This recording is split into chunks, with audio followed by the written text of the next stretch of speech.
महात्मा बुद्ध का जीवन, जन्म तथा माता पिता।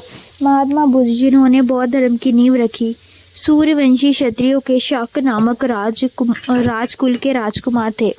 उनका वास्तविक नाम सिद्धार्थ था, परंतु वह बौद्ध साहित्य में कई नामों जैसे शाक मुनि, गौतम, शाक सिंह आदि से विख्यात है।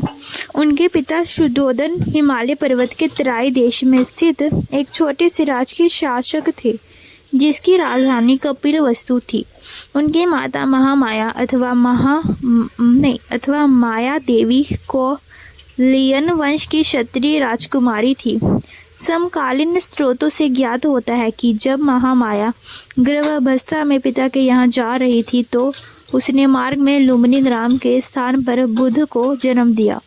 कालांतर में सम्राट अशोक ने इस स्थान पर स्तंभ बनवाया, जिस पर आज भी यह शब्द पढ़े जा सकते हैं। यहाँ शाक्यमुनि बुद्ध उत्पन्न हुए थे। बुद्ध की जन्म तिथि के संबंध में इतिहासकारों में काफ़ी मतभेद रहा है और विभिन्न विद्वानों ने विभिन्न तिथियों को बुद्ध की जन्म तिथि प्रमाणित करने का प्रयत्न किया है, परंतु अधिकतर आधुनिक भारतीय विद्वान बुद्ध का जन्म 567 ईसा पूर्व मानते हैं। 567। फिर है बाल्यावस्था। गौतम के जन्म के केवल एक सप्ताह बाद ही उनकी माता का देहांत हो गया। अंततः उनका पालन पोषण उनकी मौसी प्रजापति गौतमी को सौंपा गया, जो कि गौतम की सौतेली माँ भी थी। तत्पश्चात शुद्धोधन ने अपने पुत्र की जन्मपत्री तैयार करने के लिए 2 विद्वानों को बुलवाया। उनमें से एक ने, जिसका नाम ऋषि आसित था, यह भविष्यवाणी की कि नवजात शिशु बड़ा होकर एक महान पुरुष बनेगा और संसार को त्याग कर एक नए धर्म की नींव रखेगा। शुद्धोधन के लिए यह भविष्यवाणी चिंता का कारण बन गई और उसने अपने पुत्र के पालन की ओर विशेष ध्यान दिया ताकि उसका मन सांसारिक धंधों में रम जाए। तत्कालीन स्रोतों से ज्ञात होता है कि राजकुमार के रहने के लिए ऋतुओं अनुसार 3 महल बनवाए गए और नाना प्रकार के पदार्थ एकत्रित किए गए। गौतम की शिक्षा दीक्षा का उचित प्रबंध किया गया और सांसारिक दुखों को उसकी दृष्टि से ओझल रखने के लिए हर संभव व्यवस्था की गई। इन समस्त प्रयत्नों के बावजूद भी शुद्धोधन संतुष्ट न हुए, विशेषतः इसलिए कि राजकुमार बचपन से ही एकांत प्रिय, गंभीर तथा मननशील थे और सांसारिक धंधों में रुचि नहीं लेते थे। फिर है विवाह। शुद्धोधन की यह प्रबल इच्छा थी कि उसका इकलौता पुत्र एक महान राजा बने, इसलिए वह उसका ध्यान धार्मिक एवं आध्यात्मिक बातों से हटाकर सांसारिक मामलों में लगाना चाहता था। इस उद्देश्य से उसने अपने पुत्र का विवाह 16 वर्ष की आयु में ही यशोधरा नामक सुंदर राजकुमारी से कर दिया। परंतु विवाह के पश्चात भी गौतम का मन आध्यात्मिक बातों से न हटा। कुछ समय के पश्चात उनके यहाँ एक पुत्र ने जन्म लिया, जिसका नाम राहुल अर्थात बंधन रखा गया, क्योंकि गौतम उसे एक बंधन ही समझते थे। फिर है 4 संकेत। जैसे कि प्रसिद्ध है, राजकुमार गौतम अपने रथ में बैठकर प्राय सैर को जाया करते थे। सैर करते समय उन्हें भिन्न भिन्न अवसरों पर एक वृद्ध पुरुष, रोगी तथा मृतक शरीर को देखने का संयोग हुआ। इन दृश्यों को देखकर उन्हें यह अनुभव हुआ कि संसार दुखों एवं विपत्तियों का घर है और इसमें जन्म लेने वाला कोई भी प्राणी बुढ़ापे, बीमारी तथा मृत्यु से नहीं बच सकता। उनका मानसिक असंतोष बहुत बढ़ गया और वह सांसारिक दुखों से छुटकारा पाने के संबंध में सोचने लगे। सौभाग्य से कुछ समय के पश्चात उन्होंने एक प्रसन्नचित्त सन्यासी को देखा, जिसने जीवन तथा मरण के बंधनों से मुक्ति प्राप्त करने के लिए संसार त्याग दिया था और सत्य की खोज में था। कहा जाता है कि इन 4 दृश्यों का गौतम के मन पर इतना गहरा प्रभाव पड़ा कि उन्होंने सच्चे ज्ञान की खोज में घर छोड़ने का दृढ़ निश्चय कर लिया। फिर है महात्याग। गौतम का मन संसार के दुखों के कारण अशांत था। सच्चे ज्ञान की प्राप्ति के लिए उन्होंने घर बार त्याग कर संन्यास ग्रहण करने का निश्चय कर लिया।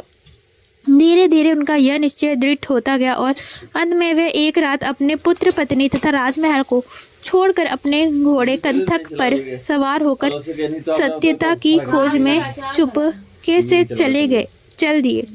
उनका यह गृह त्याग निश्चय ही महात्याग था। प्रथम तो इसलिए कि उन्होंने 29-30 वर्ष की युवावस्था में राजपाट तथा राजमहल की सुख सुविधाओं को लात मार दी। दूसरा, उनका गृह त्याग अन्य संसार त्यागियों की तरह किसी कटु अनुभव का परिणाम नहीं था, अपितु यह उनकी आंतरिक भावनाओं का निर्णय था। फिर है ज्ञान प्राप्ति। गृह त्याग करने के शीघ्र पश्चात ही राजकुमार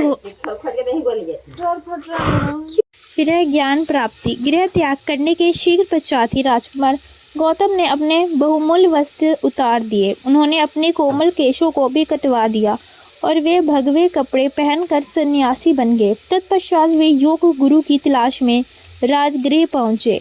सर्वप्रथम उन्होंने इस नगर के 2 प्रसिद्ध विद्वानों आलार तथा उद्रक से दीक्षा ग्रहण की, परंतु उनके मन को शांति न मिली।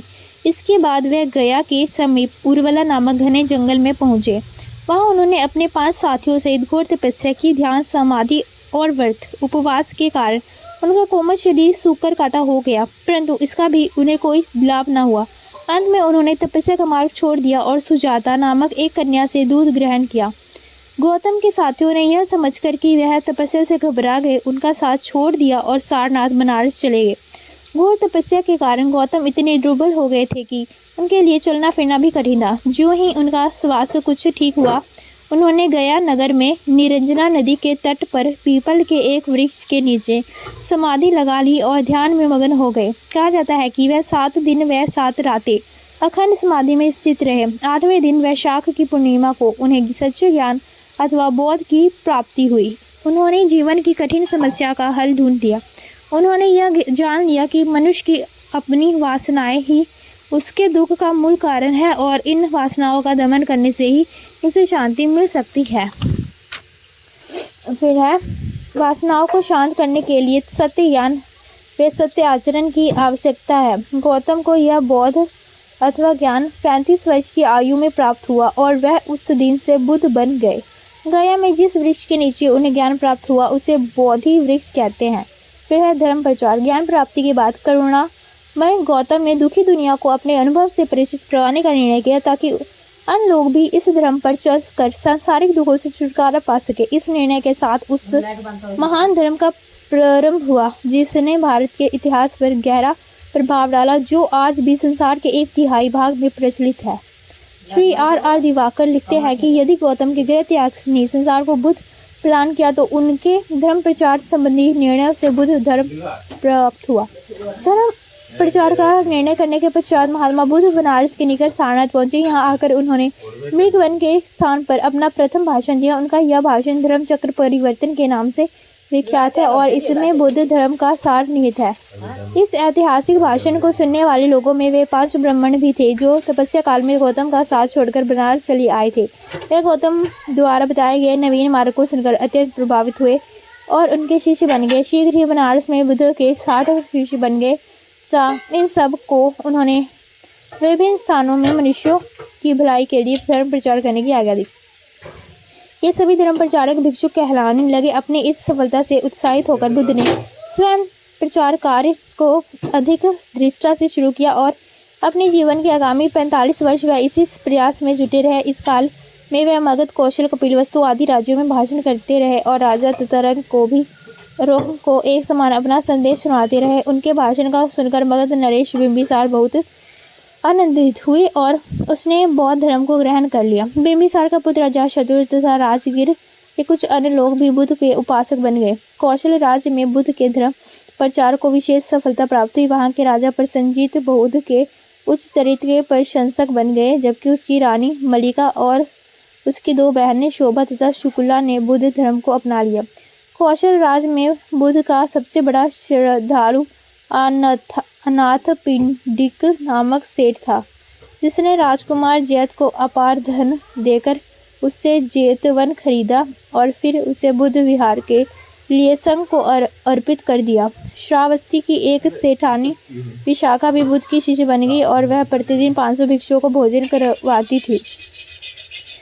फिर महात्मा बुद्ध के कपिलवस्तु में आगमन पर उसके पिता सुद्धोधन ने उसका हार्दिक स्वागत किया और वह अपनी रानी महाप्रजापति सहित बुद्ध का अनुयायी बन गया। बुद्ध की पत्नी यशोधरा तथा उसके पुत्र राहुल ने भी बुद्ध मत ग्रहण कर लिया। राजमहल का एक दास जिसका नाम उपाली था भी भिक्षु बन गया। जब महात्मा बुद्ध अपनी अंतिम यात्रा के दौरान वैशाली में पधारे तो वहां की एक प्रसिद्ध रूपवती वैश्या अमरपाली ने उनको तथा उनके शिष्यों को बड़े प्रेम से भोजन करवाया और भिक्षुओं के निवास के लिए अपना अम्ब वन दक्षिणा में दे दिया। सारांश यह है कि बुद्ध ने अपने जीवन के अंतिम 45 वर्षों में देवदत्त तथा ब्राह्मणों के विरोध के बावजूद भी धर्म प्रचार के कार्य में महान सफलता प्राप्त की। डॉक्टर आर फिर देहांत। जब महात्मा बुद्ध की आयु लगभग 80 वर्ष की थी तो वे पावा नामक में आए। वहां उन्होंने चंद नामक एक लोहार के घर भोजन किया जिससे उन्हें पेशिश हो गई। इस पर भी वह अपने प्रचार कार्य में संलग्न रहे। गोरखपुर में कुशीनगर के स्थान पर पहुंचते ही उनका स्वास्थ्य अधिक बिगड़ गया और 487 ईसा पूर्व में वैशाख मास की पूर्णिमा के निर्वाण को प्राप्त हुए। उनके जीवन के संबंध में इस चीज़ यह बड़ी विचित्र बात है कि वैशाख की पूर्णिमा के दिन ही उनका जन्म हुआ। इसी पूर्णिमा के दिन उन्हें ज्ञान प्राप्त हुआ और उनका निर्वाण भी वैशाख पूर्णिमा को हुआ। संसार के इतिहास में ऐसा उदाहरण किसी अन्य महान पुरुष के जीवन में नहीं मिलता।